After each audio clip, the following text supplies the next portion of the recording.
Sion, I got a question for you, man. I know that you've lived next to a very legendary place for a pretty long time, and I know that there was some weirdness and stuff like that. But I want to avoid the weirdness for a second, and I want to rack your brain because I'm just a big fan of Rick Danko and Levon Helm and all those guys. What can you tell me about the good side of sharing a driveway with a legendary house, kind of, tourist attraction for their fans, because I know that they got great fans. I have had the unique privilege over many years of greeting people and meeting them in a place right next to my house who come to visit Big Pink. It's one of the most interesting experiences I've had over the course of almost 40 years, but it's been particularly significant in the past 10 years. So I know that, Ricky and Levon and them were there, and I guess it was 67, 68? Something like that, right. So you've lived there since, 79 or something? I came there, I first saw the place in 79, but I didn't move in until 1980. Okay. So actually, the very beginning, end of 79, I moved in. Okay, and then you said it was owned by real estate cats, right? Yeah, it was a guy who was a real estate investor. An investor, okay. So was it quiet for a little while? Was it just kind of fans would come and just check it out? You mean Big Pink when I first moved in? Yeah. It was Leslie Gerber. Actually, there was somebody before Leslie even. Leslie Gerber is a classical music dealer, record dealer, who used to be the WDST classical music expert program, but he was a neighbor for many years. Parnassus Records. Okay. And Leslie had a business where the driveway, which abuts the house, comes all the way in. Goes all the way up to the house. So people for all these years have been driving in, and that's been a place where everybody's driven and turned around, so that what it becomes under the law, under common law, once that happens for a relatively short period of time, one can never block that roadway again. It becomes public domain. Okay. The property has been, become common, everybody's property. So what these bastards, who are the current owners of Big Pink, have alleged was that I was trespassing on their property.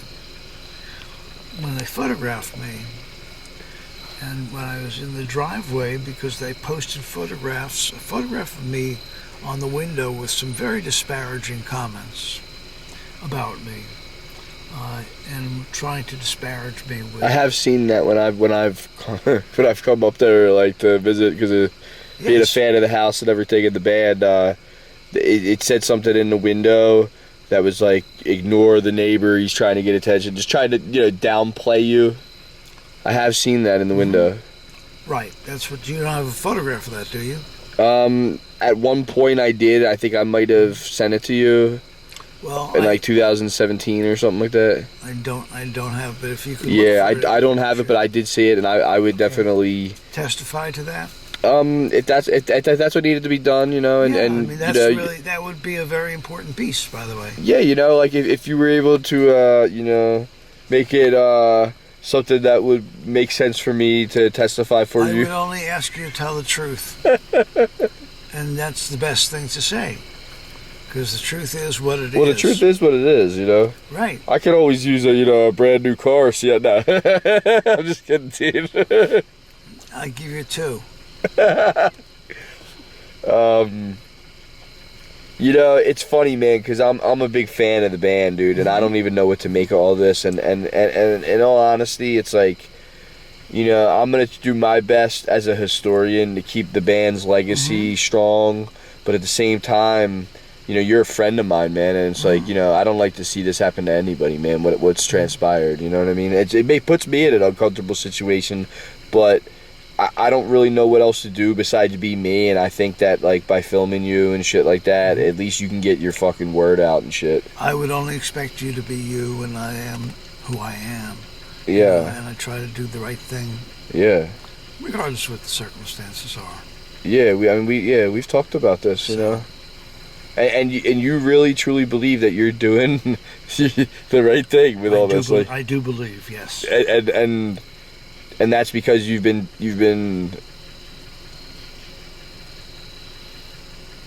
Yes, I've been fucked over by the best of them. I'm sorry that I'm getting, like, I can't even control myself. It's a crazy situation, man. You know what I mean? Yes, it's very crazy. You've been taken advantage of by and targeted. Judges, lawyers, you know, prosecutors. Yeah. You know, Yeah. I've got a bunch of friends out there. Yeah. Who would like to see, like, nothing more than to see me, saw me in jail, and to see me harmed. So I can't let that happen anymore. Dude. So fucked up. Motherfuckers put me in jail. You know. Okay. And then real quick, so in the 2017 era of Big Pink, I remember, you know, coming down there and writing some songs, and I remember, like, because the band's always had this weird, like, metaphysical vibe going on because it's Woodstock.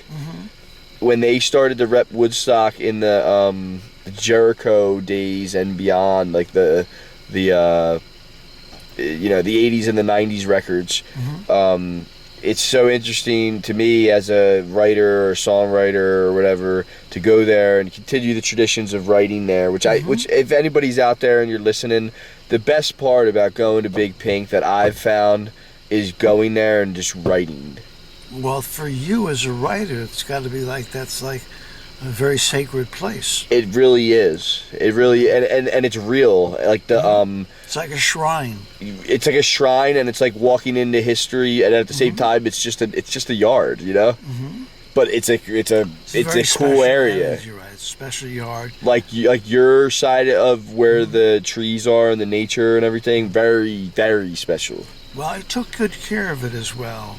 Unfortunately, these bastards, you know, knocked down all the sculptures that I had made, all the stone sculptures. Yeah, so I want to say this too, as an outsider looking in, is out back, like the way you had it all with like the trees and everything, like you did keep pretty well care of it.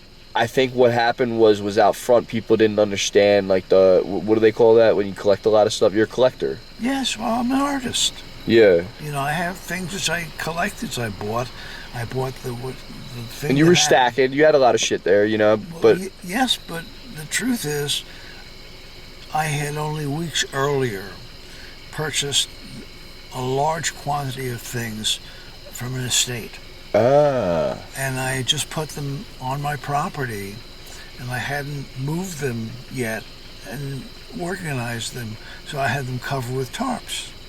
So that's what they claim was a fire hazard, that and the gas tanks. That's what I was sent to jail for, those gas tanks. But they weren't even there. The stuff wasn't even there beforehand. Yeah. So